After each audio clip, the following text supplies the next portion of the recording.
poste bi Ousmane Sonko def démb daanaka mu jur fi polémique ñu si bëri def li nga xam ne nag moom moo di seen réaction moom Ousmane Sonko boobu les poste mi ngi ko jëmale ci li nga xam ne nag moo di France ak li nga xam ni moom moo di Thiaroye 44 nan nga mën jàngatee poste bi nga xam ne moom jiital Pastef def na ko. Au moins 160 nit africains et parmi africains yooyu xam nga ñu si ëppoon. di nga comprendre lu tax Burkina Faso Côte d'Ivoire ak Sénégal lu tax réew yooyu gën a jege. France maanaam quand tu dis jege du point de vue du point de vue historique. Par l'histoire di nga comprendre lu tax ñu gën leen jege. Au moins 160 000 Africains ñoo demoon ñu jëlee leen fi. dugal leen ci ay mbir yóbbu leen Europe ma leeral ne Europe lu muy yaatu. Seule France moo jël ay Africains pour ñu nekk ay soldats. pour ñu jàmmarloo Allemagne foofu ngay gisee le racisme allemand. des nazis contre les noirs contre les nègres comme ni ñu koy faral di waxee.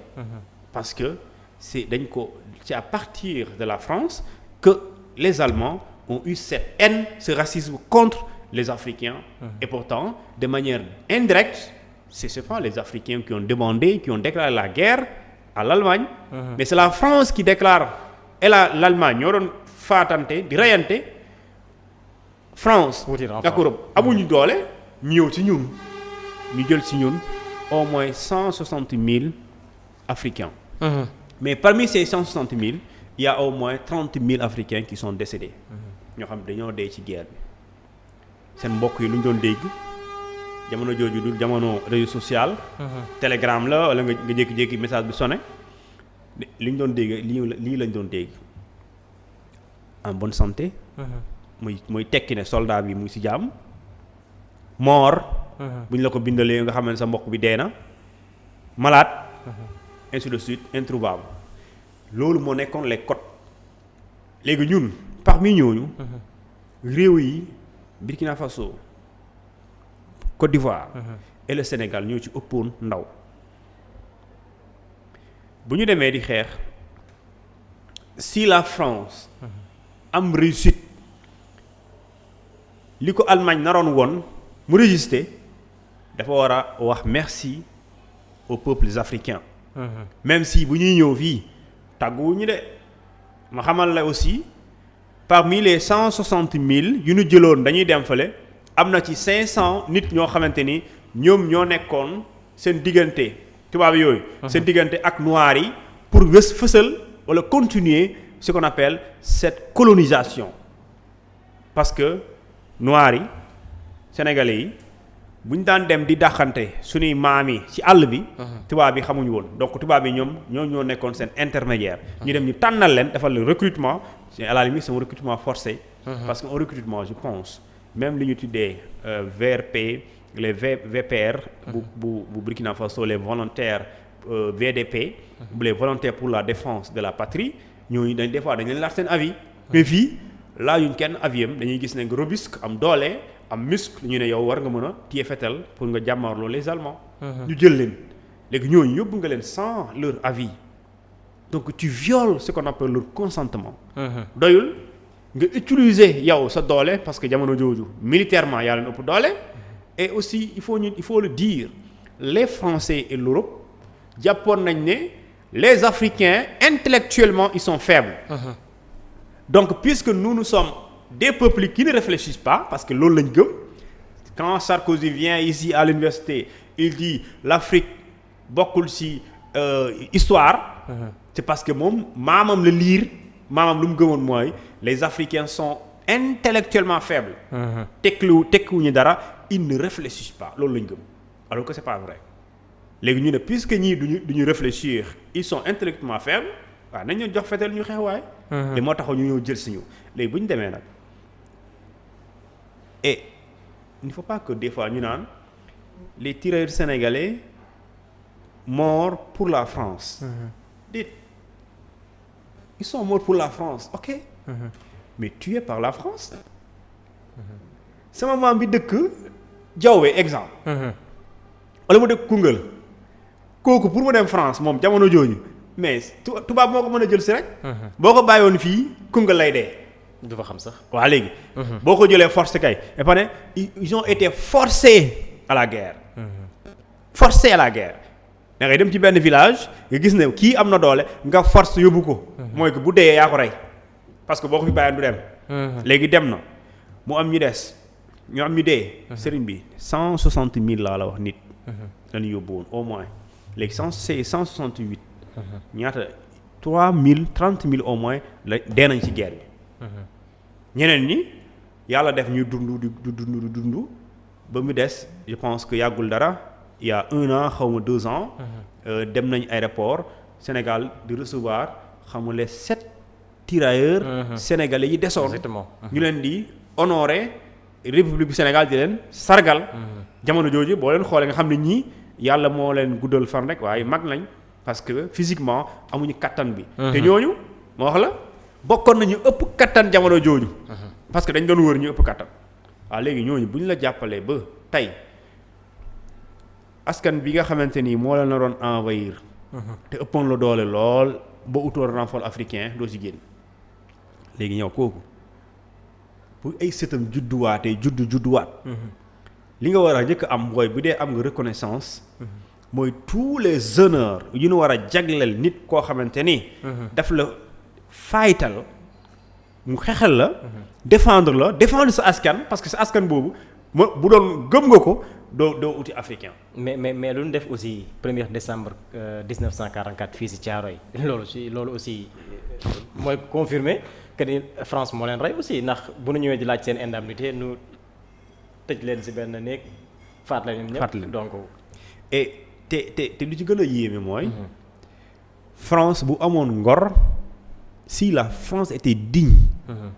digne en tant que dignité.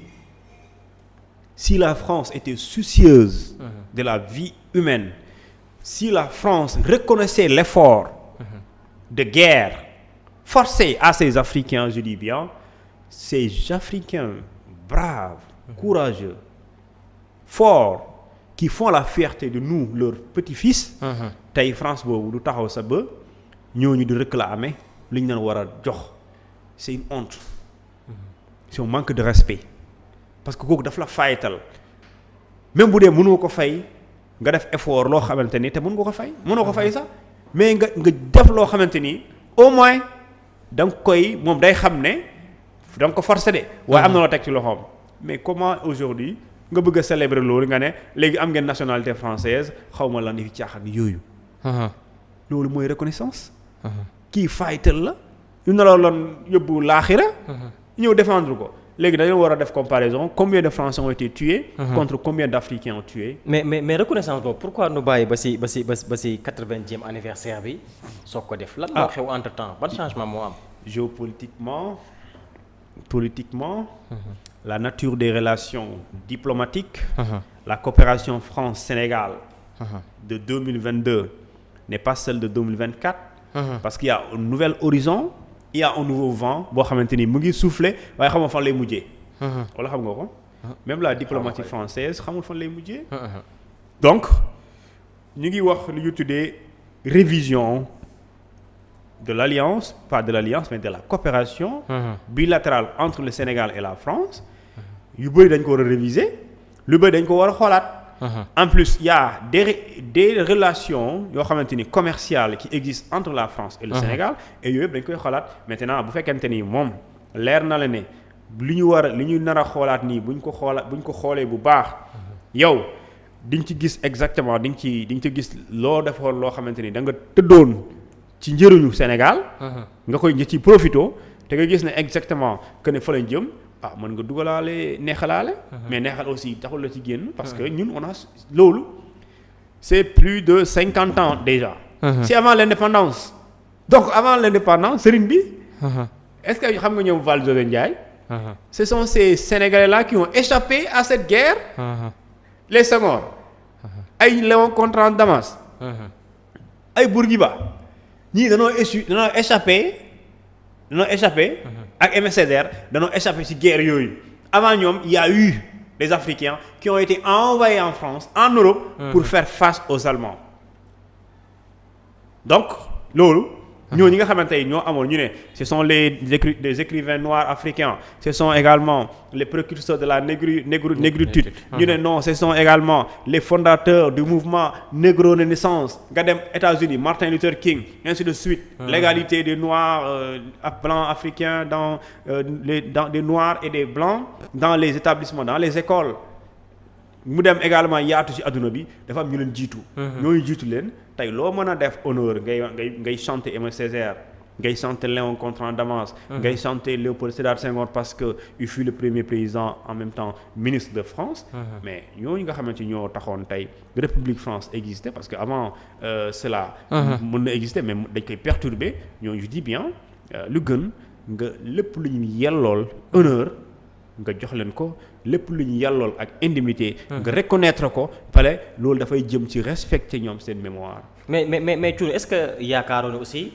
bu dee ci histoire tirailleurs yooyu France wax na ci li nga xam nag mooy dëgg est-ce que tey jotul ñu tëggaat li nga xam nag mooy boobale histoire pour ñu gën a xam ñaata nit ñoo ñàkk aussi li nga xam nag mooy seen bakkan parce que tey jii ñu ci bëri jàpp na ni boobale histoire moom France daf ko daal di falsifier raconter ko ci li nga xam ne nag mooy lu mu ko neexee. ñeneen en général une histoire. est toujours mal racontée. et su dee da nga nekk ci conte sax. et elle est toujours mal racontée. et je pense que dina jafe. pour ñu wax la exactement le nombre. de victimes africaines. ñu ne la mën na la wax à peu près parce que sànq dama la ne. c'est au moins 160 nit au moins ci lu weesuwul lu manqué wul plutôt 160 000 nit. ma ne la au moins c'est 30 000 africains ñoo dee parmi les 168 mi demoon. ñu nu yóbbu au moins 30 000 africains dee nañ. maanaam ñoo xamante ni seen yax yi moom bal la dañ leen rey ci ay explosion wala ay bal wala ay dóorante par lacrymogène. mais ay dóorante li ñu tuddee ngandaay. donc ñooñu soo bëggee xam ñaata la nombre bi exact. dina jafe lool parce que quand je dis dina jafe. est-ce que les traces am na pour nga mën a xam exactement le nombre d'Africains qui ont été tués et jamono jooju est-ce qu'il y avait une possibilité de faire le décompte ñu ne au Sénégal il y avait tel Sénégalais en Côte d'Ivoire il y avait tel Ivoirien au Burkina Faso il y avait tel Burkinabé etc Mali et le Niger etc ne jàppal ne ay junni ay téeméeri africains lañu te li fa faatu ëpp na 30 000 africains léegi nag cette Afrique weesu na mënuñ ko dabaat c'est dans nos cœurs c'est une blessure mais li koy ñii nga xam ne ñoo des ak ñun ni ñu koy xeexee mooy du jël fetel naan France ñu ngi lay xaar tey nga dee mooy France nañu respecter mu koy bëgg mu koy bañ France nañu jàppee suñu nawle mu koy bëgg mu koy bañ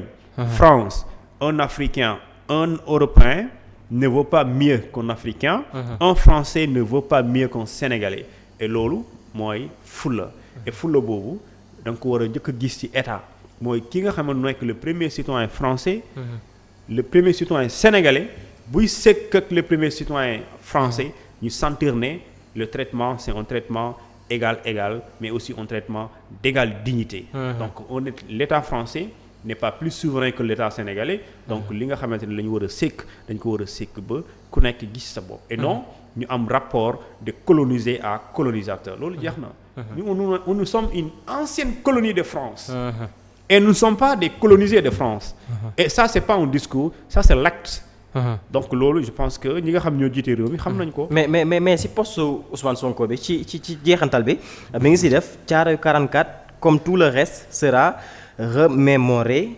autrement désormais nan la mën tëggaati encore ñun daan amalee li nga xam nag moo di boobule. loolu je pense ñi nga xamante ni ñoom ñoo wax liñ koy parce que ñun dañoo yemoon ci juste rek ñëw.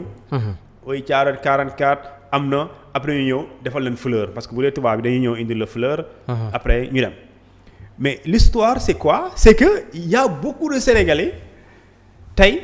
même à Thiaroye dañuy romb armée Thiaroye mais xamuñu véritablement l'histoire comme les femmes de Linguère de Nder plutôt mais dañu war a xamal nit yi lan mooy véritablement les soubresauts de l'histoire de Thiaroye 44 lan moo ko war véritablement bu ñu ko xamalee nag suba dina la jàngal Afrique ñun ñooy ñan suñu maam yi fan la ñu féetee ci guerre boo xamante ni ñaari xonq nopp ñoo doon xeex nga dem ba ñuul fekki leen nga jàppale leen ba ñooñu gagné kon yow kenn warul waxati sa bravoure sëriñ bi léegi nag ñooñu tubaab bi warul a jàngal ñun ñooy ñan ñun ñoo war a jàngal ñun ñooy ñan c'est parce que ñun danoo nekk ñu baax am doole am xarañte am ñooñu am ci ñun yaakaar moo tax ñu jël ñu yóbbu leen donc ñun ñoo leen sauver donc à la limite l'Afrique à un moment donné a sauvé disons la France et a sauvé l'Europe parce que la France aussi si la France avait échoué beaucoup de pays européens allaient échouer seraient attaqués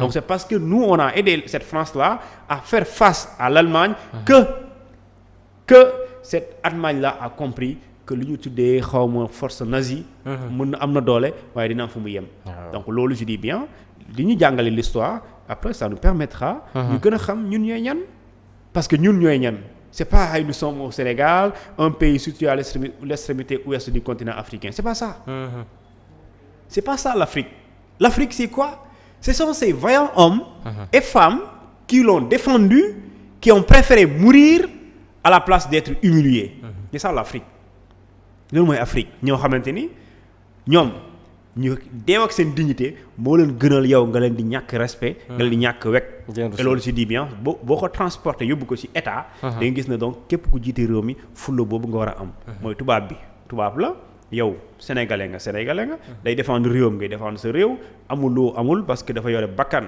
nga yore bakkan te ki yore bakkan di ko joxe mooy yàlla donc moom bi lu wutal rek da ngaa ñuul moom mu xees te yow loolu nga ñuul nga xees da nga war a fier parce que yàlla moo la ko def comme li ko sa yow di waxee nee na la négritude c'est l'ensemble des valeurs civilisationnelles de l'Afrique de l'Ouest kon kee émissaire ne loolu yëpp gudd na jaru ko xam nga daa bëgg affaire tubaab mu ne que la négritude c'est le simple fait d'être noir et l'acceptation de ce fait mooy nga négritude mooy lu dara lu dul nga nekk nit ku ñuul pare nangu ko léegi nag suñu sœurs yi xeesal tamit loolu jël leen loolu la négritude c'est le simple fait d'être noir et l'acceptation de ce fait donc arrêtez leen xeesal yi ju dëgg citation ak maaka tam